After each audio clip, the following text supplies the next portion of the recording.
Welcome to the Putnam County Library's Lunch and Learn program. I'm Cynthia, and I'm introducing today Jeremy Byrd with Habitat for Humanity. Thank you very much. As she said, my name is Jeremy Byrd. I'm the Executive Director here at Upper Cumberland Habitat for Humanity. And so what I'd like to do is just kind of walk you through some of the basics about Habitat for Humanity, the way our programming works, what our program's about, and then if you have questions, feel free to ask those. We are blessed to have a couple of other staff members that are here right now. Kevin Mears just came in, who he is our Director of Construction. So if you have specific construction-related questions, he is the man. He knows all about that. Also with me today is Mike Porton. Mike has served on our board multiple times. He served as the interim director last year, and he's currently on our board and is just a wellspring of information and knowledge. So if we have a question that I can't answer, Kevin can't answer, Mike can answer it. He is our lifeline today as we talk about habitat. One of the things that I thought we would start off with is just talking about some of the things that are the groundwork for Habitat, and that's the mission, vision, and principles. And so there's a little bit of information there. You can find this on habitat.org. The Habitat for Humanity International website has all of this. You can also find a lot of the information I'm going to share today on our local Habitat website, which is uchabitat.org for Upper Cumberland. And the reason that we do what we do, the mission statement that we have, is seeking to put God's love into action. Habitat for Humanity brings people together to build homes, communities, and hope. And you'll hear a lot of language like that in our mission, our vision, and our principles. Habitat was founded as a Christian ministry, and in the time that we have begun and grown from that, we continue to hold to those core values and the reasoning behind the way that we do things, while at the same time, Habitat International has been very intentional about expanding to welcome others to partner with us. And so not everyone at Habitat's a Christian, but everyone aligns around these same values and these mission and vision statements that I'm going to share with you today. We do this not because people are perfect or any of those kind of things. We do this because we want to share God's love. And that's the best way to demonstrate what it means to care for others, is to show them a love that maybe doesn't need a lot of conditions added to it. And so there are some qualifications, things we'll walk through, but that's kind of what we're trying to do. We're trying to take everybody and say, you're a valuable person, regardless of race, ethnicity, gender, faith, any of those things. Everyone deserves to be loved. And so that's our undergirding mission, is to put God's love into action. The principles that we apply this vision to, number one, we're doing this to demonstrate the love of Jesus Christ. We're going to focus on shelter, and what that means is there's a lot of things in the world where we could get active and involved in trying to do different things. But we're going to try to stay focused on shelter. We want to make sure that people have an affordable, decent place to live. That's what we want to try to do. And part of that is not just building. Another part of that is renovating. Another part of that is advocating. So we advocate for affordable housing. Habitat International does a lot of work in the legal sphere, trying to advocate for laws and rules and principles that can be applied that make housing more affordable in our communities. We also want to make sure that we're promoting dignity and hope. There's a lot that goes into becoming a Habitat home buyer, and we'll talk about that in just a little bit.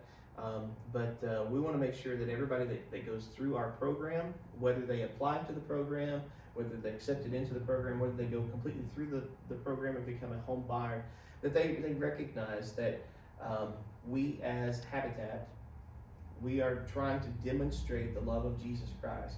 And we believe that God loves everyone, and that every person is worthy of dignity and respect and hope and love. And then the fifth principle that kind of guides our mission and vision is that we support sustainable and transformative development. And what we're trying to get to when we say that is that the work that we're doing needs to be something that's sustainable, but it's also something that transforms people's lives. One of the things that I had the opportunity not long ago to hear was actually at one of our board meetings. Mike invited a home buyer to come in and to share their story with our board, and listening to her tell the story of going from renting a place that was falling apart, that was unsafe for she and her children, to now being not only a Habitat home buyer, but also having gone on and completed her education and seeing her children grow to complete their education and to advance. It's just it's a transformative story, and that's what we want to see. We want to see people who are already working hard. They're doing everything they can possibly do, and maybe they just need a little bit of a nudge in the right direction, or maybe not even a nudge is the right way to say that. They need us just to give them a little bit of extra support so they can take that next step in developing their family. And so that's our mission and our principles. You can see the vision there, a world where everyone has a decent place to live. That's what we're working toward. And Kevin could share some stories with us about some of the places where they've been, where there were holes in the floor, and they had to keep milk crates, wasn't it, or something like that, over the hole because mice and rats would come into the house through that means. Places where people were having to use ropes to pull themselves up onto the front porch of their home in order to get into their home. We want to see those things in our community come to an end. We want to see those things abolished, and we want to see people have a decent place to call their home. So with that, there are some misnomers. I'm just going to scroll back up here to this picture so you guys can kind of see that. There are some misnomers with Habitat, some things that I've had to learn since coming there. I came on as the executive director back in June after the board of directors led a campaign. They did a search trying to find the next executive director after the previous executive director, Pam Ely, had battled with some illness and had to step away, and then has since then has passed. But she was part of Habitat for 18 years, and her fingerprints are still all over Upper Cumberland Habitat for Humanity. And so in those 6 months, I've come in and I've had to learn a lot of different things about Habitat. One of the things that I learned very early on that is a misnomer that we are working very hard, especially in the language. You guys will hear me talk about people as home buyers, right? You've probably already picked up that that's what I call the people in our program are home buyers, because that's exactly what they are. We're not giving anybody a home. There is nothing free about it. We are partnering with people, and typically there are three things that we're looking for the people that we partner with. Number one, that are they willing to partner with us? Are they willing to work with Habitat to try to help them purchase or repair their home? Number two, are they in need of better housing? And so that's part of our process. And number three, can they pay an affordable mortgage? Because at the end of the day, what's going to happen is after Kevin and his crew of volunteers and all the subcontractors that he works with, once they complete that home, the home buyer then goes with us to the attorney's office. We have a closing ceremony. They sign a mortgage, and we hand them the keys, and they start making payments on their home. Now, the difference between that and just the way you would normally go about buying a house is that Habitat has partnered with them through that process, so that what their mortgage is each month is based on what they're able to afford. And there's all kinds of formulas and percentages that we have to work through when people enter into our program. One of the big rules of thumb is that we want to make sure that no more than 30% of a person's income is going to their housing costs, and that's kind of the big telltale right there. So we work with them trying to figure out how we can make that happen. People will go through financial classes. People will they'll have to go through some personal work in their finances, making sure their debt-to-income ratio is a certain percentage, because the last thing in the world we want to do is to give someone the hope of a new home, have them go through this program, and then at the end of the day, they can't afford it. and it ends up being foreclosed or something. We don't want that to happen. So it is kind of a lengthy program. When people get involved with Habitat, from the time they start to the time they take ownership of the home, it can vary, but the rule of thumb is probably around 16 to 18 months. So that should tell you it's a long program. Part of that willing to partner is they're coming to classes that are going to help them with their finances. Another part of that is that they're going to work diligently at their own home, but also with other homes that are being built by Habitat at the time. They're going to volunteer at our restore because the proceeds from the restore help us to build homes in the community. And so that's part of that willing to partner. They have to have the right kind of mindset, be willing to work and be willing to roll their sleeves up and help Habitat, not only with their own home, but with other homes, other projects, and other works that we're doing. So those are kind of the basic qualifications. The way we fund a Habitat home, because what'll end up happening is what a home actually costs to build and what a person can actually afford, those two numbers may not necessarily line up. And so in order to make sure that that we have a knowledgeable staff that is trained and they're ready to serve the community that we call home, to make sure that we have enough money to cover those gaps between those things, and make sure we've got enough money to buy land that we will eventually build on, but we're not building on right now, or to develop that land, we have to rely on a couple of different avenues of funding. Number one, we need help from local individuals and families. The support in this community for Habitat is tremendous, especially when it comes time for events like Cooking on the Square. That is a tremendous event where the whole community comes out to support us and help us. From big events like that to individuals who just make $5, $10, $50 donations every month. It takes all of that working together. We appreciate every person who's partnering with us, supporting us, and donating. We also rely heavily on local businesses. One of the things that we have the privilege of enjoying is the good name of Habitat. And part of that's not just because of Habitat for Humanity International and the work that they're known for doing, but it's also because of the good work of Upper Cumberland Habitat for Humanity and the way that Pam and the previous executive directors, the previous staff, how they have been good stewards of the name and the image and what we're trying to accomplish. And so because of that, a lot of local businesses will partner with us in various capacities, from a single organization helping to fund a major portion of a next building project, to just businesses that are regular contributors to the work that we're trying to do every month. We appreciate those. I've already mentioned the local events that we utilize. We've got Cooking on the Square, this is the big one in Cookeville, but we also serve Overton County. And so in Overton County, we have a Race for Hope, that helps fund work in Overton County.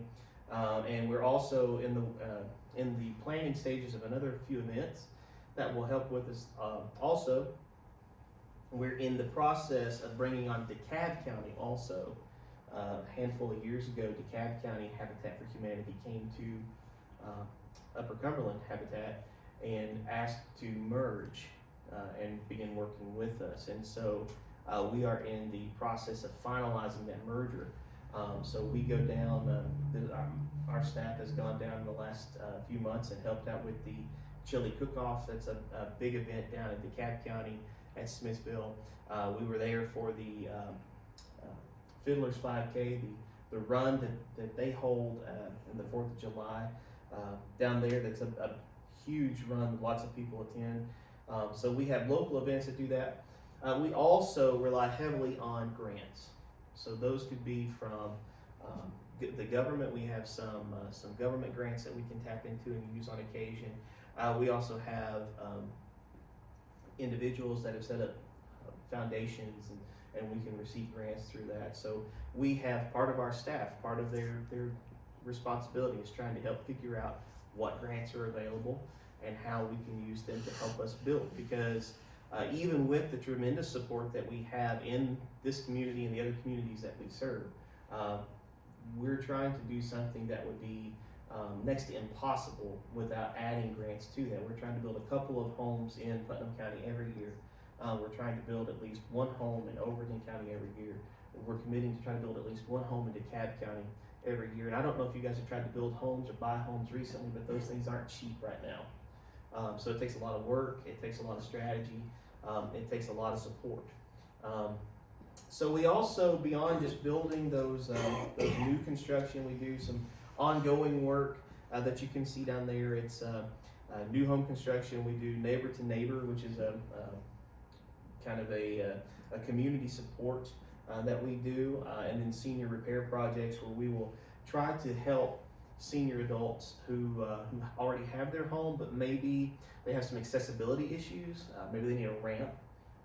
Kevin and his crew can go out and do ramps, or we'll partner with other organizations occasionally that can help us with ramp work. We also help with some different projects, like making sure a bathroom has the capacity for the individual to access it, with the safety measures, hand bars and different things like that in there. They've done some work on floors and roofs and HVAC and all kinds of things that they've done to try to help keep senior adults in their homes safely, with accessibility and comfort. So those are the kind of the big things that we do there. You see some fundraising events there in your pamphlet too. We have these luncheons coming up that we call Dream Builders. We have a Dream Builders in Overton this next month in February.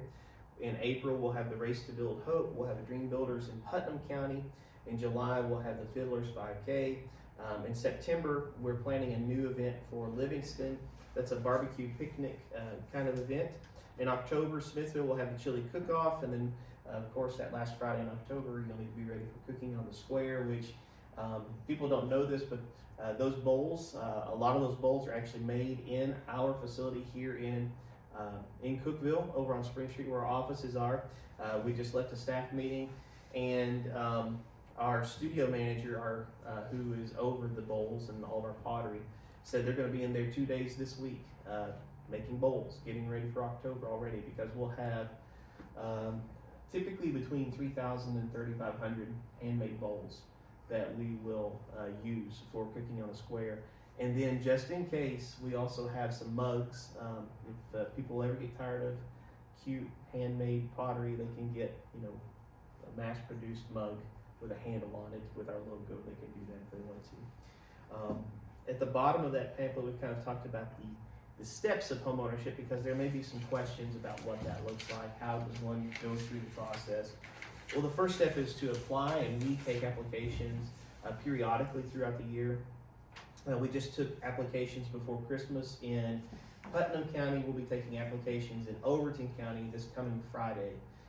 So we're beginning to work toward getting someone in our program for Overton County, because we have a home to build there very soon. So they'll go through an application review process. There's a lot of paperwork. There's a lot of numbers and background that has to go into that is reviewed. And then we have a committee of volunteers who do what's called a home visit. And that's where they actually go to the qualified applicants, and they'll spend some time in their home talking with them, meeting with them, answering questions, kind of looking at their need for better housing, so they have a better understanding of what their housing currently looks like and why and how they need better housing. And from there, the board of directors will be presented with the candidates. The candidates, as they're presented, it's just a statement of facts. We try to keep names and all those kind of things out of it. It's just here's this applicant and this is their need, and the board of directors will make a decision on that. Those that are accepted will be made aware. They'll be told about their volunteering and what all goes into that. They'll be taken through the homeowner education process, and then at the end we will hopefully be presenting them with keys and letting them sign their mortgage and become homeowners here in our community. We do have a pretty strong history, for those of you who maybe aren't aware of Upper Cumberland Habitat for Humanity. We've been working here in the Upper Cumberland for about 30 years. We're coming up on our 30th anniversary, and through that time, we just had what we call a home blessing ceremony on our 91st home in Putnam County. And that is over in what we call our West End Place community, which is off of Spring Street, down West End. We have several acres there with, how many homes are currently on that, Kevin? 23 for this section of the development. 23 for what we've got developed right now. So it's a nice little community, beautiful little houses. I like to go over there and just kind of drive around on occasion. You see kids out in the neighborhood playing in their yards, and just the people that are enjoying living over there. It's a nice neighborhood that the affiliate began years and years ago, and we're continuing to work on. We've also done work in Putnam County. We've built homes in Allgood. We've built homes in, have we built in Monterey yet? Yes, we built two Built a homes. couple. Two in Monterey. Okay. Yeah. So we're all over Putnam County. Overton County joined us in, I want to say 2015, and they had already built a handful of homes in Overton County. We completed a home in Overton County a year or two later. It was 2016, 2017 that the home in Livingston was completed that Upper Cumberland did. Mm-hmm. And then we have property that we are looking to build on there.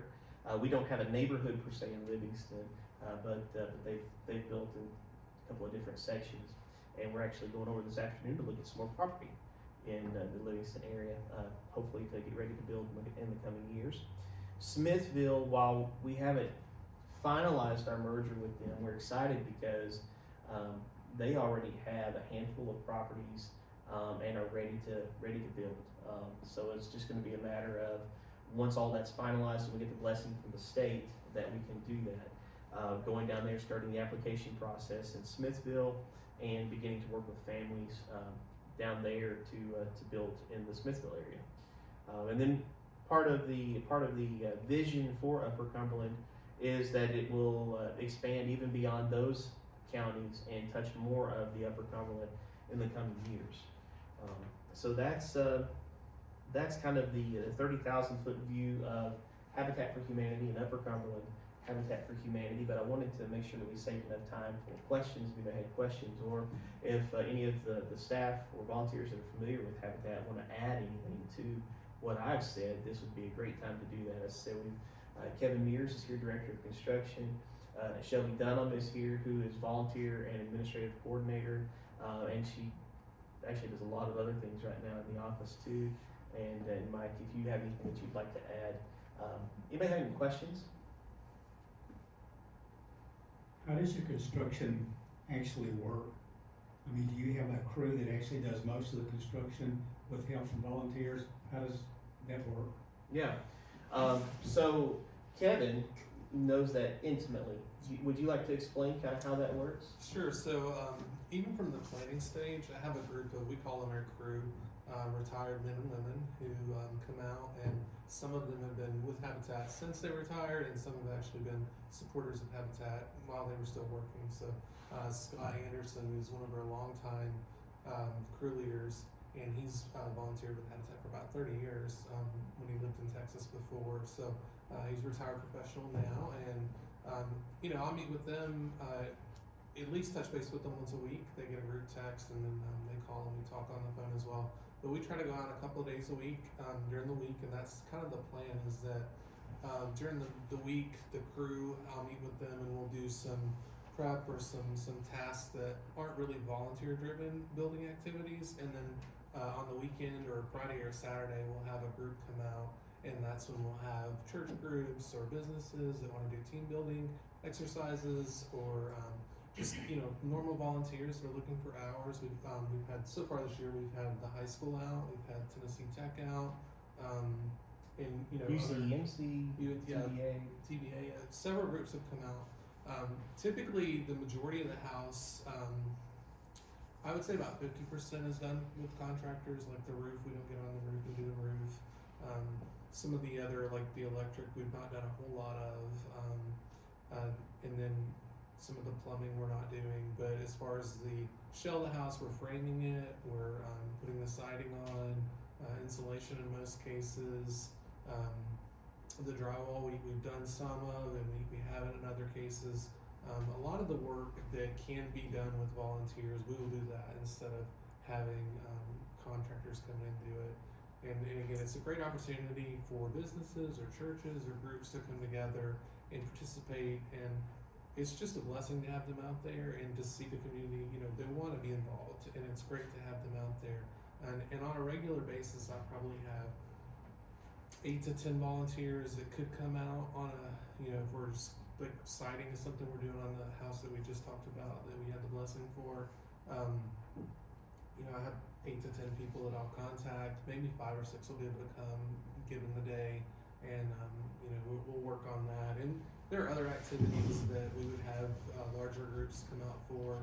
Wall raising is always an important day. It's a great photo op, but it's also a great time when you actually start to see the house come together. It's exciting. You have the future homeowner out there, the home buyer, and it's a great opportunity to show the community that this is a step that we're in the right direction and the house is actually starting to go up. Do your volunteers, do they provide their own tools? Do you guys provide tools?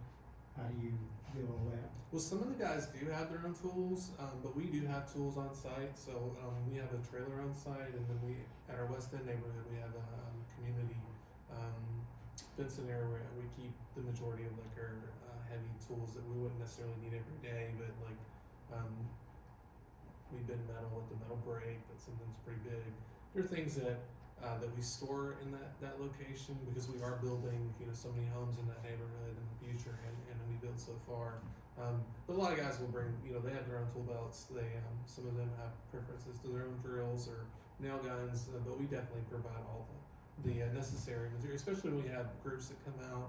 We're in hard hats and hammers and nail aprons, so we're definitely prepared to have groups. And of course, during the week as well, we have the regular volunteer guys and ladies. We have a couple ladies that work with us as well, and it's just great to see them together. And again, I get paid to hang out with some really great people, and I think that's amazing because if I was in a position, I would be doing that as well, because to see what so many good people are capable of doing in our community when given a task and share a common goal, it's great to watch.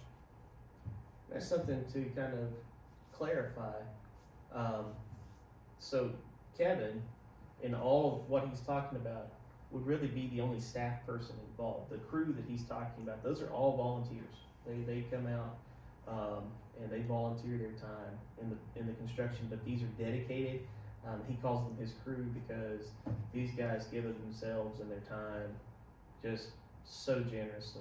But then we have other people that just they may have a day, or they may have a like you said, a church or a business may want to come out for a day and do something. Well, there are jobs that they can do too, but the primary crew that we lean on, they're all volunteers. And Kevin himself came to us as a volunteer. He started, he was involved in much higher level construction, but volunteered on some habitat projects and enjoyed it. When the opportunity came, he took the step, and we're grateful that he did. So is he like the project manager over building a house? Yeah. I mean, he's got the top level responsibility Yeah. for seeing that the house gets constructed, materials get there, people are there working, that kind of thing. Yeah. He works with all. He's the contractor. He works with all the subcontractors. He works with all the distributors and people who are bringing us the goods that we need. You have a title. Yeah, director of construction. But I mean, like they have a certification you have to have through Habitat. It's like you're the competent person. So there's OSHA certifications and competent person on site. So And things. You're aware of codes and things like that. Absolutely. The city works really well with us. They're just a wealth of knowledge, and we go through the normal inspections anyone else does. We carry a contractor's license for the general contractor's license, and we actually also carry the plumbing as well for the city and electrical. We don't carry an HVAC contractor's license, so we actually sub that out because that is something that we haven't, not that we wouldn't do that in the future, but building for habitat, we're required to, there's certain parameters that we have to fulfill, like energy efficiency. So when you get a unit for an HVAC system, you're going to get an Energy Star unit that's rated for that, and it's just one of the requirements that Habitat International has kind of put forth in building a home that's not just going to be good for them now, but it's going to be great for them 10 years from now, and it's going to save them money on their utilities. Our homes are very energy efficient. We use spray foam insulation when we can, and then double pane windows. I mean, everything about the house is so sealed, and then we come in and we do testing after the house is constructed so that we can prove that they actually are up to a certain standard when it comes to energy efficiency. Do you use all new material? No All new salvage? materials, absolutely. But you bring up a good point. We have, so Kevin essentially is a contractor running our construction company. That's part of that. But we also have the retail company through the Restore. We have to manage it just like you would any other retail business in Cookeville. We also have kind of a mortgage banker in our office. We have to have a qualified lending originator, a person who's certified and all of that, because a lot of the mortgages come through us, and then we have third parties that we help work with. But so we have to have a banking coordinator. Then we have the nonprofit part of it too. So there's multiple things going on at any time, and there have to be directors over each of those areas, making sure that we stay on track and have everything that we need, and that everything is done properly and above board. Did you have a question? Yeah, I'm wondering if you could talk about single people who would like to join a crew who have no experience, like me. But my daughters have a best friend whose family got a Habitat home in the late 90s. The Hasmarotoviches, you may, anyway. And that's my experience, and I've always wanted to be of help. So I wonder if you could talk about training and time frame through the year. I mean, it's good to know that folks mostly will be coming on the weekends as opposed to your hardcore crew of folks who've been working with you. But what I would like to do is see whether it would be possible for, if I could be of help. But I have no carpentry skills, just a willingness, and feel like, I'd like to give it a try.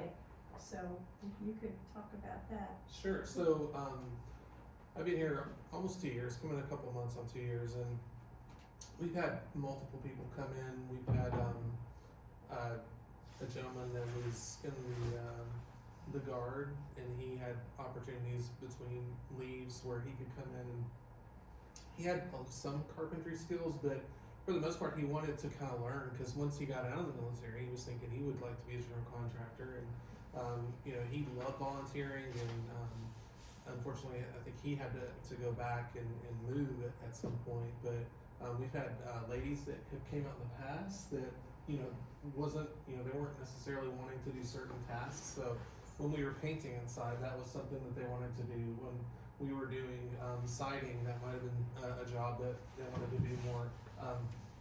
Shelby kind of handles a lot of the volunteer side of that. So when I get my first interaction with people usually is when they get to the job site, and then Shelby will come to me and she'll say, hey, we've got this group that wants to come out, but they don't really want to be out in the snow and the ice like we've had the past week, and we weren't out there either. We're not going to put anybody's safety at risk, but Shelby be the first stop, and if there are days that you specifically would like to come out, and again, we do have men and women out on the job site, and we have people from late 50s to 80s that come out on a job site, and we also have volunteers that come to the Restore as well. And the Restore is a great opportunity to volunteer, but kind of the way that some of the more recent people that we've had as call my crew leaders are like retired firemen, or maybe not necessarily in a building trade, but they're actually looking to expand their knowledge of construction. Well, And that would certainly be an interest for me as well. Sure. I love learning something new and something physical also. you Right. know. and there's So who would I contact? So if you'll go to our website, uchabitat.org, right? And right along the top there, you'll see a section that says volunteer. If you'll click on volunteer, it'll take you to this page that we're on right here. Okay. There's a video that you can watch there about volunteering.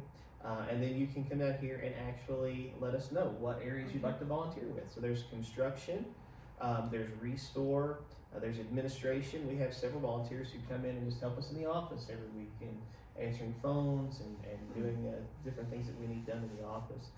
So there's a lot of information about volunteering there. If you have questions about that, absolutely. Contact Shelby. She's our volunteer coordinator. Yeah, if you just sign up, you can create, like, put your email in and everything, and it'll send me an email And that you what, signed up on okay, there. what's your last name? Shelby Dunham, DNHAM.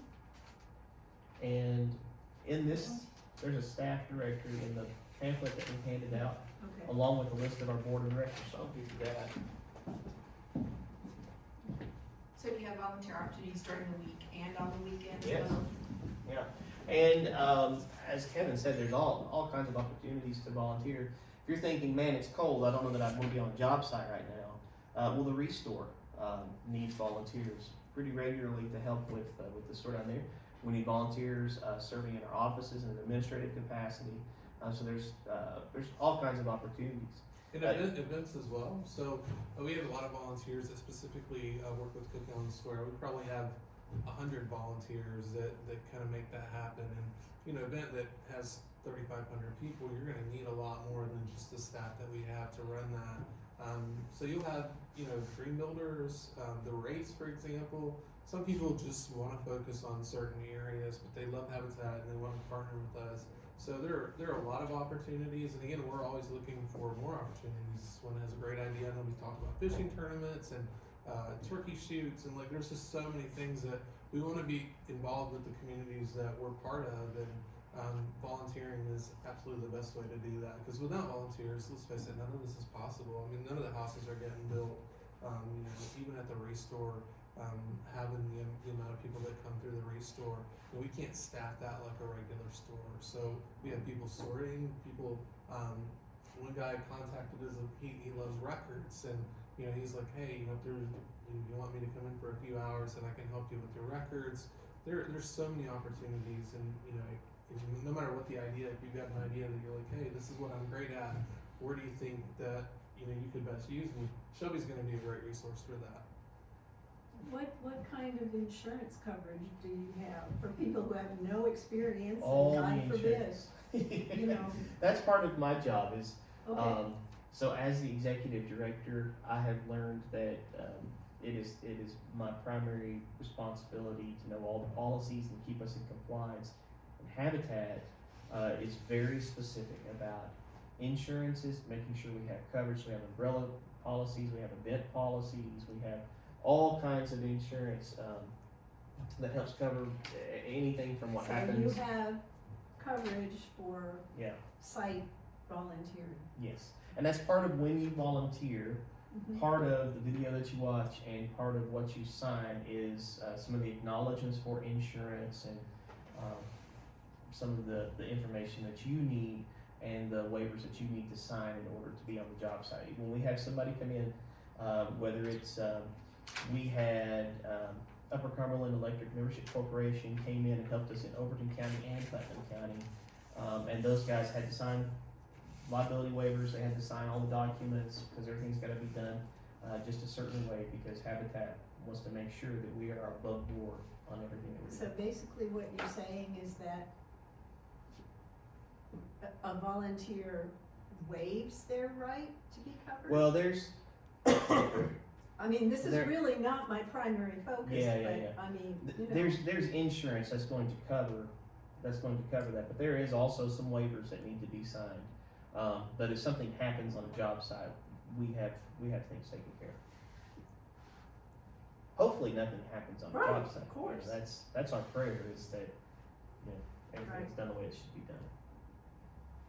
I also had a question about whether, in terms of the concept that folks are working with you to pay for their house, is there currently a range of income that is actually, I mean, realistically, that unless someone is, you know, able to provide that level, there's really not a way you can help them? Yeah, and to be honest with you, those numbers are they kind of fluctuate. We actually have had Sure. conversations just because of the way the economy is right now, what those numbers actually look like. And so Habitat has a baseline on that, and then we as an affiliate, we have kind of a focused take on that, given the communities that we serve and what the economics look like here as far as, you know, what kind of employment's available for people and what actual costs of goods and items and homes cost in our area. So we have to take all of that into account. And to be completely honest with you, I can't answer the numbers off the top of my head. That's a question for our Director of Homeowner Services. Her name is Maren Bader, and unfortunately she's unable to be with us today.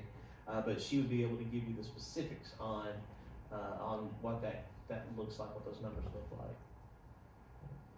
I think that's a great time to talk about. The cost of building has obviously gone up so much, and the need to have sponsors and partners and supporters of Habitat has never been greater than it is right now.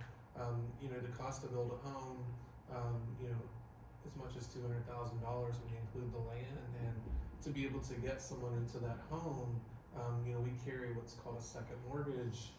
It's a forgivable second, but it's something that allows us to get their payment down so that it's manageable, but to protect ourselves as well, because, you know, once we build a home, we don't want them to sell it, you know, next week and then make a profit on it. So it's that partnership that allowing us to carry that amount of money that goes up above and beyond what they can afford. It allows us to continue to build homes, and you know, I think that most people can kind of appreciate what it does cost to build, but at the same time, the difference between, you know, she was saying, what people can afford and being able to get them to a home is not always an easy partnership, and that's why community support is so important. So I have a couple questions. Go for it, yeah. You, of course, volunteers, we've talked about that, but monetary donations, I'm sure you encourage that. You encourage Yes. land donations? Absolutely, yeah. And we are a nonprofit, so a land donation could be counted on your taxes as charitable giving. If you wanted to do any kind of monetary gift, you can do that on our website also. You go to the uchabitat.org, and then there's a support tab that leads you to donate now, and there's a couple of different things down there, or you could volunteer. You can actually even schedule a pickup, because a lot of people don't know this. If you have furniture or something that you'd like to donate to the Restore, but maybe you don't have the means to get it to us, we actually will come out and pick it up. We'll go within 30 miles of Cookeville, picking up donations for our Restore. You coordinate that through the website, or you call the Upper Cumberland Habitat for Humanity Restore location, and they would coordinate the pickups. But yeah. Do you also have, or only when you're building a house, site-specific volunteerism in Overton County? Is there anything besides just house building in Overton County? Well, we'll have repairs throughout the Upper Cumberland, and that's really on a As needed basis? Yeah. Kevin's crew, as it stands right now, they're the primary volunteers. They're the backbone of any of the construction projects that we do. But there will be people that if they don't want to travel to Cookeville, but they just want to be active in Livingston, they can absolutely volunteer there. Same thing for Smithville or other areas as we expand. That's great. Also, I know we get it, and you all probably too, but can you explain what your availability is for these kids that want Tennessee Promise volunteer hours? Yeah. Because I know we get hit with that all at once. So if you want to talk about a good plan, if your child or yourself would like to be a Tennessee Promise volunteer. Yeah. Think about it early and reach out. That's really the big thing. And sometimes they go to Restore, like some I've called and that they'll do that because some of them aren't usually last minute, like Right. the day before. And the Restore So the can Restore generally always take volunteers pretty much anytime. Okay, that's good to know. Now, when it comes to volunteering on a job site, there are regulations just for safety that kind of limits who can be on a job site and what Probably kind of age is one projects they can do. restriction. One of the things that was pretty cool is Kevin has partnered with a class over at the high school here in Putnam County for the last couple of years, and they do designs. Like I think it was last year they had a competition designing habitat homes and all that. This year they actually came out and helped with the wall raising, and so watching some of those high school students out there actually, hard hats and all the things out there trying to lift and do all the things. It was pretty interesting to see that. But yes, reach out, volunteer on the website. You can do that. You can call Shelby and talk to Shelby or email Shelby, or the Restore. Or the Restore, you can volunteer there, through the week. You don't have to wait for a construction event or anything like that. The idea is go ahead and do your application process ahead of time. You have an orientation video that you probably want all your volunteers to watch ahead of time. Yep. And then you have that community calendar for volunteers on your website where people then are allowed to sign up. If Yeah, they've gone they through that can process for kind certain of, things. especially with the Restore now. The construction calendar is a little different, but our goal is to say yes. Yeah. So if there's a way that we can take somebody, because our belief is once you see what we're doing and you kind of understand it, then it's like, oh, well, who wouldn't want to be part of this? Mhm. That's really our philosophy is who doesn't want to help their neighbors in their community? I mean, it literally costs you nothing. You're coming out and you're giving a few hours of time or something, and you're making what we talked about a sustainable and transformative difference in the life of another. And you may have said it, and forgive me if you have, but can you explain what Dream Builders is since Oh, all yeah, these yeah, things are coming up? Yeah, absolutely. So Dream Builders is a luncheon event that we'll be hosting in all three counties where we're working. Or I think the plan is to do all three counties this year. But that is an event where you come and you have a lunch with us, and we get to share with you what's happened in the last year at Habitat, what we're looking forward to in the coming year, and how you can partner with us maybe more specifically in some of those endeavors.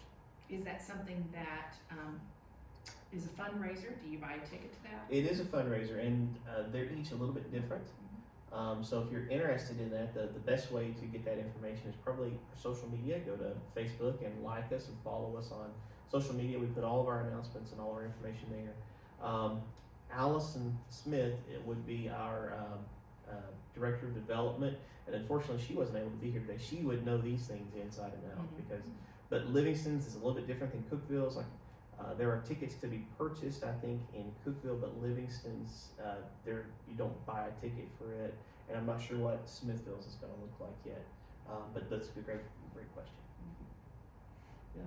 I got 2 or 3 other questions. Go for One is, how long does it take from the time you start a house, how long does it take you to finish it and you get a person in there as far as the house being finished? That's a trick question. No, it's not a trick question. To build the house, I mean, we would love to say 6 months, but it's usually, what, you think, maybe 8? Yeah, I think the goal is always 6 months. If you ask, we have state conference and I get to be around a lot of other people. I think we all came to consensus this year, the 30 or 40 guys and ladies that were in there as builders. 6 months is a great goal to have. Now, as far as the process from the beginning, Jeremy mentioned earlier about the application process and how, we try to get that into the and then after that, and Mike might even be able to lend some more information on that, but once they're in the program, then they're going to start education equity, basically, is a good word maybe to use, and then sweat equity that begins. I think the goal overall is 16, 18 months, somewhere around a year and a half to get them from start to finish into their home. Yeah. Okay, but do you start a house before you get somebody approved, or somebody approved and then you start the house? Well, typically what we've done in the past is a person has entered into our program with the idea being they'll get in this year and start their sweat equity and their education components, and then they would receive homes that would be built the next year. So by the time when that house is finished, they've put in their 16 to 18 months and completed all the requirements, so they're ready to take ownership at that time. You have a house started now, or? We do actually. We have a home that is started. There was a newspaper article, I think in the Herald Citizen. We did what we call a blessing ceremony for that home, where the homeowner was there. They brought some of their friends. We had board members, we had staff members, we had neighbors that showed up and were part of it. And What that looks like is the studs are up, the walls are up, windows, doors, all that's in. But before sheetrock or any of the finishing touches go on, people were presented an opportunity just to go through the home and to write words of encouragement, scriptures, prayers on the studs, on the floors, on the walls, that will then be covered up so that those things are always there for that homeowner to remember. So there's actually an article about that one in the Herald-Citizen, I think this past weekend. So that's the home that we're currently working on. We had plumbers there today, and so I don't know what would you speculate would be, when will that one probably be buttoning up? Hopefully by April. That's the idea. So we kind of started that one in October, and we do have windows and doors. We're at this, we're at the siding stage now from like a crew or my guys. Rough and plumbing is going in, rough and HVAC, electric, and then we'll do inspections, and then we'll be looking at insulation and drywall. So, you know, obviously this week was a bust for all the contractors with the snow and the ice, but I think, you know, going forward, we do have a slab that's right next to that home. So if you come on to Weston Avenue, J.Q. Drive is the street name. We have a slab right next to that home, and that'll be a 4-bedroom house. So typically, the idea is that we would like to have a build schedule. We know we're building a 3-bedroom next, and we'll have homeowners, future homeowners, potential homeowners, that will have applications. And so we'll kind of have an idea of what we're going to be building over the next, you know, few builds. The situation we're in now, we have 2 lots that are side by side, and those are at the very end of our neighborhood. So it was important to kind of go ahead and build, get ready for a 4-bedroom family, and that's kind of where we're at. We don't have a family for that home yet. We're still doing the application process, but typically we'll have, you know, a 3 or a 2-bedroom. We don't really build 1-bedroom homes and 4 bedrooms unless there's, you know, some really bigger families that need that. And again, we're all about the need, but yeah, I just to generally answer the question, you know, 6 to 8 months. 6 months is ideal, I think. Normally, we wouldn't have a slab and not have a homeowner, but this was an extenuating circumstance. We just needed to go ahead and move forward with that when we could get the workers there, and they want to get too far behind. But most of the time, there'll be somebody in the program. They know that their home will be built on this site, and it'll start roughly at this time frame, and so they're working toward that goal. And we will have more than one homeowner in the program. Typically, 2 to 3 homeowners at each county or each city location, and you know, they'll be going through the process, and then, you know, that's where you get into multiple counties, and we'll have multiple families, and then it'll become a need base. So we look at each individual circumstance, who's in the most need, and that may determine who is going to be in the next home. I was going to add too, the sweat equity hours, it depends on the size of the house, size of the family, but it's usually around 200.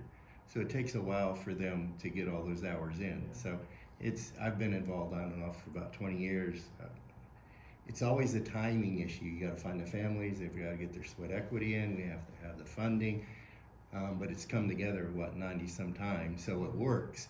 But anyway, yeah, so they put quite a bit of time into it, and that instead of their down payment, their sweat equity replaces that, so they get credit towards that, because we don't have a down payment on the house, and that's the difference. People, these are great families.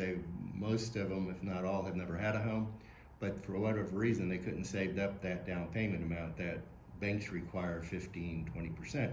So this is in lieu of that. This replaces that. So they come in and with their family members, with friends, anybody will come in and help build and generate these volunteer hours. That's how they get started. So that's part of the 12 to 18 months too, is they're getting those in. So it takes a while, but obviously it's a great program for those people who don't have that down payment and who qualify. You asked earlier, there's qualifications, income, there has to be a range, and there has to be a need as well. So, but the goal is to get as many people as possible into, I used to call it safe, affordable housing. Apparently they've dropped the safe, but it's still very safe. But that's that's the goal. But they also have to contribute. and that's how they contribute.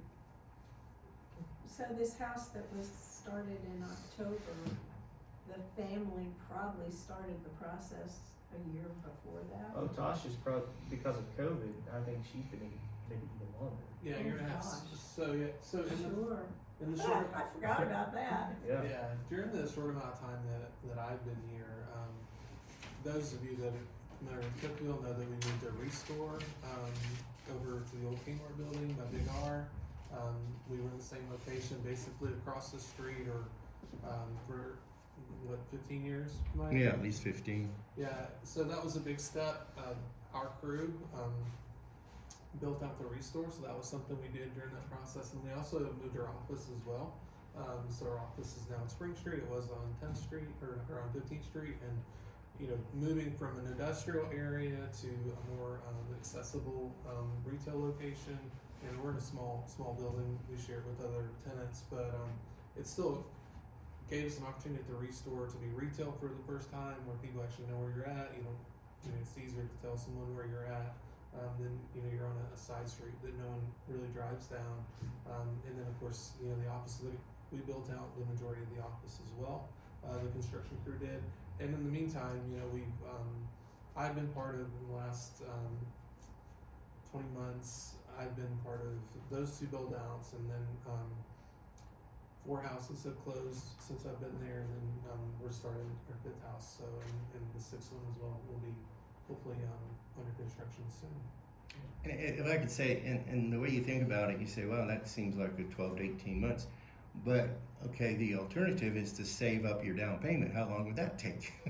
So that could be years and years. So really, when you kind of equate the two, it does make sense. You guys have asked some great questions. Thank you very much. Thank you for coming out and being with us today. I see that we've hit 1 o'clock, and so I'm assuming lunch and learn is not an afternoon and learn. So Well, we sure appreciate you all being here today. Lots of new things I know personally that I've learned, and I hope this group has too. And if you have more questions, how can they contact you? absolutely, feel free to social media, Facebook primarily. Facebook, we're very active on Facebook. Our website, uchabitat.org. Our offices, I brought some cards here if you guys want to reach out through cards, email, or call. You can grab my card there to get that information. Any way we can help you become a partner and supporter with us in what we're doing, we would love to have all the help we can get.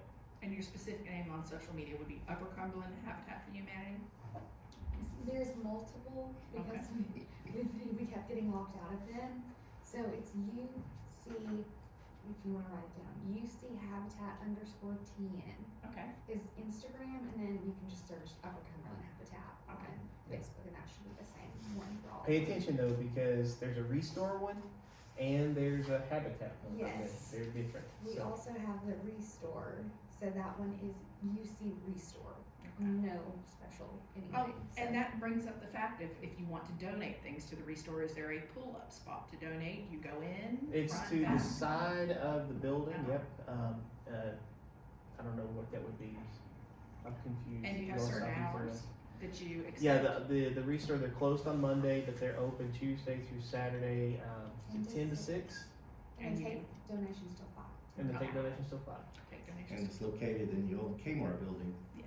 for directions. on Jefferson. Jefferson. All right, well, that's great. Thank you so much for being with us today at the library.